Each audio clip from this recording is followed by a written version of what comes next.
gentlemen, today I'll be presenting. My name is Taha.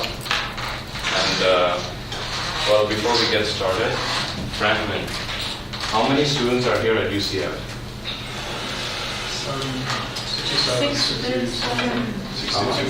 65,000. Okay, what's half of 65,000? What's half of 65,000? Yeah.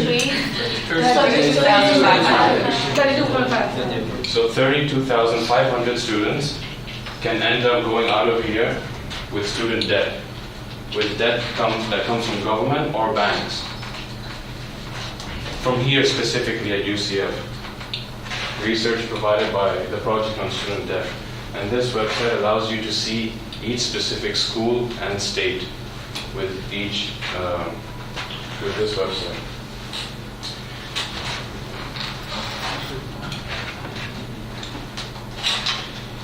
So how this came to be, why student debt was able to flourish, why was it left unchecked, and the unseen consequences, something many people don't see about this, and what can be done to address this issue, very important. So how this came to be, well, if you guys, you know what amenities mean? Like stuff that's supposed to attract more students. They attract more students, more amenities, it just increases like this, like a curve. So that's how the cost came to be like that. And more administrative jobs, as you know, like there are a lot more people working desk jobs, office jobs here at any university, honestly.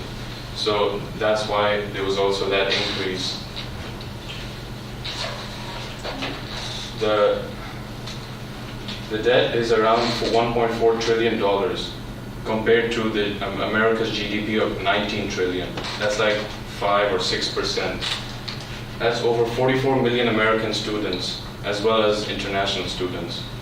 And in 2012, it skyrocketed to pass credit card debt and auto loan debt.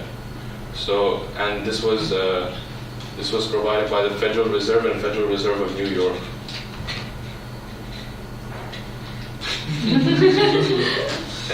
The unseen consequences, something many people wouldn't know.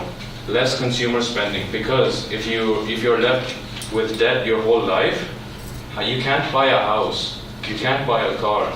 You're left with paying off your student debt. That's why many students just go back to their parents' house. They can't afford anything.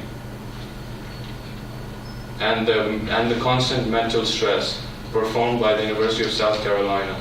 So thinking about debt obviously puts you in anxiety.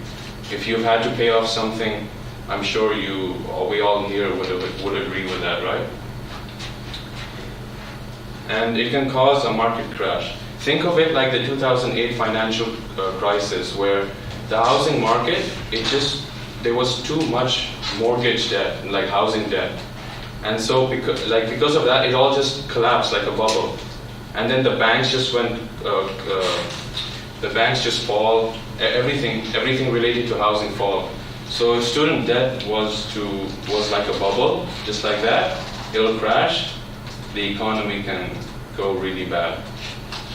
So I hope that doesn't happen anytime soon. Yeah, so you can see here, it was mortgage loans that were mostly like impacting the housing market.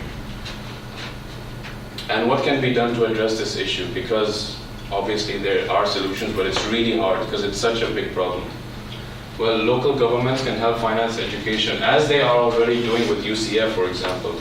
That's why you guys, if some of you have received grants, right? So have I. They're giving subsidies to governments, especially because this is a public university. Private universities, on the other hand, don't get as much help from local governments. And voting for members of Congress that fight against rising debt, because voting for someone who has this strong idea can help you pass a law that stops this.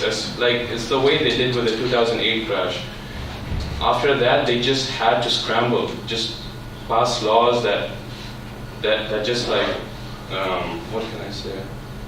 That got rid of everything, that cleared up everything, that saved the banks. So if you vote for a Congress member you can help save yourself. And community colleges, like this one, for example, in Tallahassee, Florida, have become extremely popular because they are much, much, much cheaper. UCF, on the other hand, is not a community college; it's more like public. Yeah, public based. It's a university. Yeah, so it's a university. So yeah, that's one way of counteracting this. And in conclusion, it's big in the U.S. It is very dangerous if no one bothers to check it, and you can influence how it can be handled. Thank you.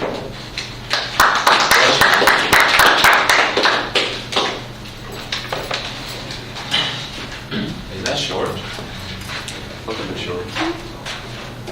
I wasn't keeping track of the time.